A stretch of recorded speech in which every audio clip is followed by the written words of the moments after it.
Walang ano. Ako, sabi ko, lahat ng police, lahat ng members ng armed forces, my order is stay neutral. Huwag kayong makialam. Ako lang, Presidente, I'm allowed to campaign. I did not even allow my cabinet members to campaign. You know why? Kasi they are allowed if they want.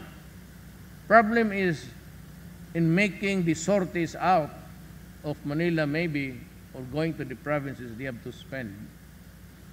And you know, people would think that we are spending public funds to finance our sorties outside. Yan na nga ako. Sabi ko, wag na lang kayo. Just to be fair. Fair is fair. Wag na lang kayo sumali. Ay, ako, well, that's a different thing. Then, itong isa is actually a statesman.